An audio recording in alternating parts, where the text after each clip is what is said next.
evidence of systemic racism in the police force in America? No, it's not, Andrew. It's a horrible arrest.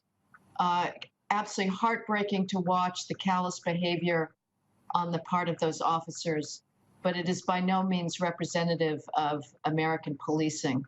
If the charge is systemic racism, we have to move from the one individual instance to data, as painful as that transition is.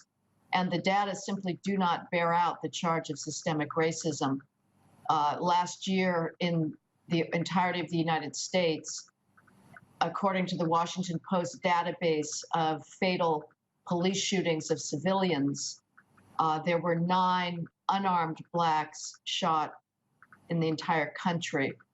That was as of June 1st in the Washington Post database. They've since, when I started publicizing that number, have moved people into the unarmed category from armed. So now it's up to 15, but in any case, 9 or 15, that's about 0.1% of all blacks who die of homicide each year. About 7,500 blacks die of homicide, more than all whites and Hispanic homicide victims combined. Police shootings, police action is determined by one thing and one thing only, Andrew, where people are being victimized. The data send cops to high crime minority neighborhoods, and citizen pleas for police protection send police to high crime minority neighborhoods. Sadly, given the vast crime disparities in the United States, blacks die of homicide at 13 times the rate of whites, and they commit homicide at about 11 times the rate of whites. The police cannot respond to crime without having a disparate presence in minority neighborhoods. The argument of some protesters is, well, all that may be so, but it remains the case that African Americans are more likely to be killed in interactions with police per head of population than are whites. But is that actually a legitimate comparison? Well, that uses the typical sleight of hand of every anti-cop reporter and every anti-cop activist, which is to use the wrong benchmark for judging police activity. Yes, it is true. Blacks are killed at a higher rate by cops compared to their population, but that's not the relevant benchmark. The relevant benchmark is the rate at which officers encounter violent, armed, and resisting felons. Federal data shows that blacks commit over 50% of all homicides in the country. In the 75 largest counties, which is where most of the population resides, they commit about 60% of all robberies. In places like Chicago, which is the white and black population is about equal, a little under a third. Blacks commit 80% of all shootings and 80% of all homicides.